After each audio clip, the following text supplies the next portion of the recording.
Olá, meus queridos ouvintes, tudo bem? Espero que sim. Hoje vamos começar uma nova série de vídeos muito importantes sobre o julgamento dos vivos. Trata-se do conteúdo de um parêntese literário que existe entre a sexta trombeta do Apocalipse, concluída no capítulo 9, 21, e a sétima, iniciada em Apocalipse 11, verso 15. No intervalo dessas duas trombetas, encontramos duas visões.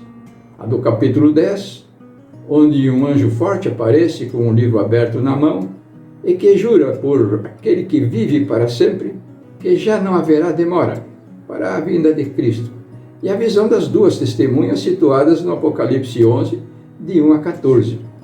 Nesse momento, devemos nos perguntar o que poderia ocorrer após o selamento das primícias dos salvos em Israel, confirmado na quinta trombeta, conforme Apocalipse 9, verso 4, e antes da segunda vinda, citada em Apocalipse 11, 15, que justifique o juramento do Filho de Deus em Apocalipse 10, versículo 6, afirmando que já não haverá demora para o seu retorno.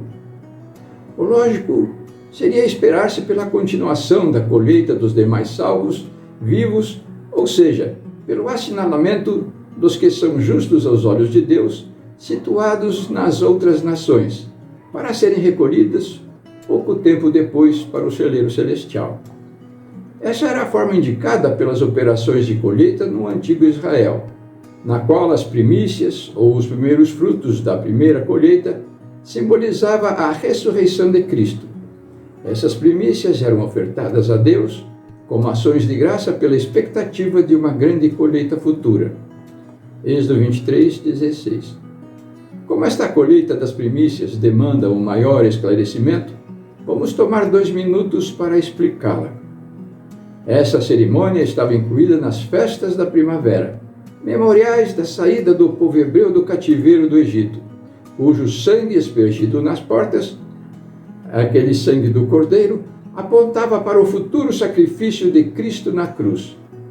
Neste primeiro momento do ano religioso de Israel, 3 festas eram comemoradas juntas. A Páscoa, realizada no dia 14 do primeiro mês, apontava para a morte de Jesus, conforme 1 Coríntios 5, de 7 a 8. Cristo, o nosso Cordeiro Pascal, foi imolado.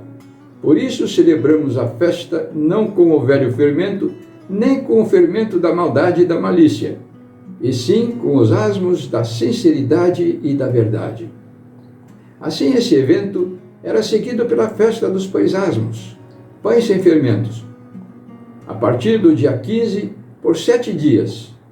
Essa solenidade indicava a necessidade da saída do pecado, isto é, apontava para uma vida santa após a fé em Jesus, tratando-se do início do processo de uma vida de santificação.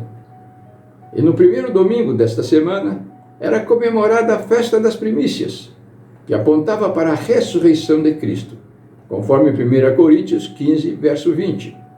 Mas de fato Jesus ressuscitou dentre os mortos, sendo ele as primícias dos que dormem. Neste dia, os molhos dos primeiros frutos eram movidos sem fermento, pois representavam Jesus Cristo, o pão sem fermento que desceu do céu. Depois destas cerimônias, vinha a colheita final. Desta forma, a ressurreição de Cristo representa a ressurreição final dos justos. E como na cerimônia do molho movido, a sua ressurreição teve lugar no próprio dia indicado pela festa, no domingo. Das searas colhiam-se as primeiras espigas de grãos maduros, e quando o povo subia a Jerusalém, por ocasião da Páscoa, o molho das primícias era movido como uma oferta de graça perante o Senhor.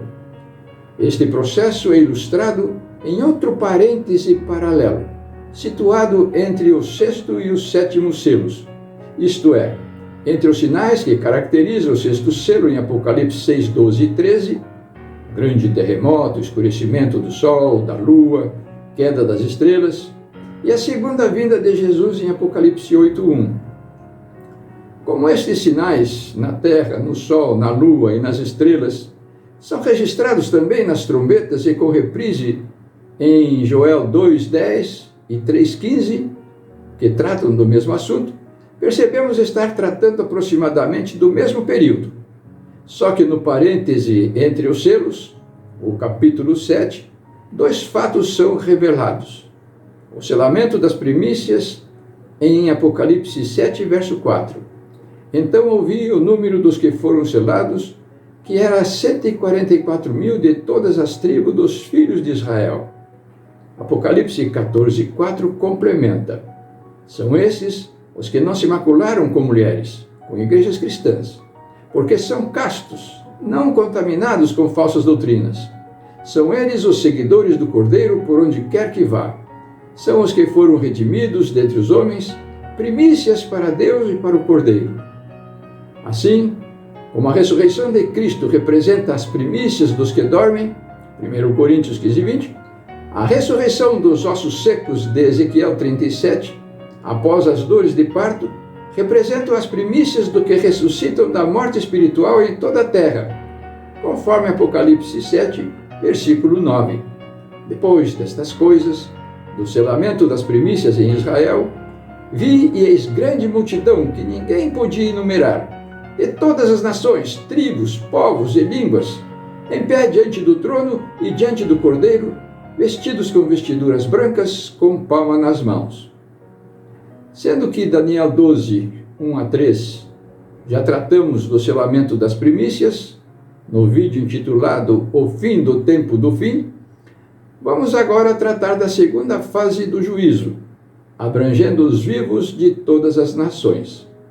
Este é justamente o tema de Apocalipse 10, o qual é apresentado em uma visão de 7 trovões, que, segundo pretendemos demonstrar, significam 7 eventos bem definidos, a partir do momento em que os dogmas da Igreja-mãe serão exigidos por decretos, marcando o início do juízo das nações, indo até a véspera da segunda vinda, na ressurreição especial citada em Daniel 12, verso 2. Os 7 trovões trata, portanto, de um detalhamento da segunda metade da última das 70 semanas de Daniel 9, 24 a 27. Vamos, pois, à primeira visão. A partir de Apocalipse 10, versículo 1.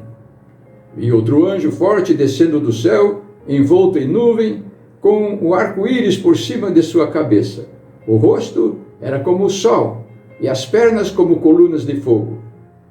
Esse anjo forte, com o rosto brilhando, como o sol e as pernas como colunas de fogo, não é um anjo como os demais. É o Filho de Deus e o seu mensageiro mais importante, o mesmo que proclama em Apocalipse 22, 12. E eis que venho sem demora, e comigo está o galardão que tenho para retribuir a cada um segundo as suas obras. Ora, se quando Cristo vier, conforme anunciado na 7ª trombeta e no 7º selo, já vai trazer a recompensa para todos os salvos, significa que a separação entre os vivos, salvos e perdidos já terá sido concluída nas cortes celestiais. Logo, o tempo desse intervalo é o tempo certo para a colheita da seara, ou seja, do terreno cultivado das nações. Apocalipse 10, 2. E tinha na mão direita um livrinho aberto. Pôs o pé direito sobre o mar e o esquerdo sobre a terra. A palavra livrinho só aparece nesse capítulo e sugere tratar-se de um dos livros da Bíblia, uma vez que essa é reconhecida como uma coleção de 66 livros. A palavra aberto, no original grego, implica em que o livrinho fora aberto porque estava fechado e ainda continuava aberto. Resta saber de qual dos livros da Bíblia nos é dito que fora fechado ou selado para não ser entendido e que deveria ser aberto ou entendido somente no tempo do fim.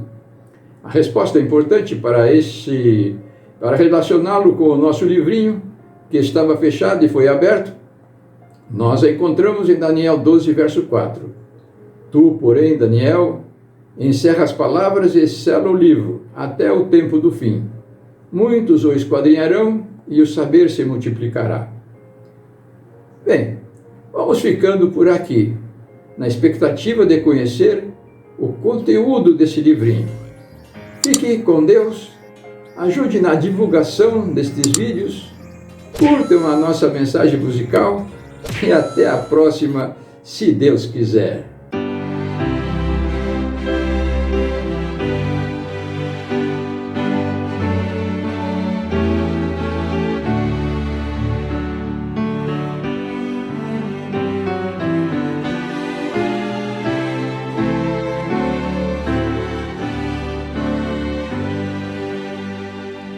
Contemplai as searas maduras, vede os grãos tremulando no ar.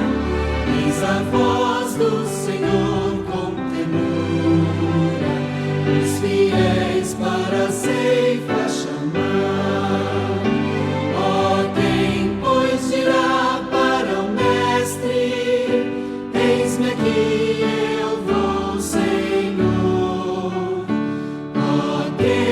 Ceifa se consagra com prazer, força e fé, com amor. Do semear já o tempo é passado e chegou a estação outonal. Eis de Deus o apelante chamar.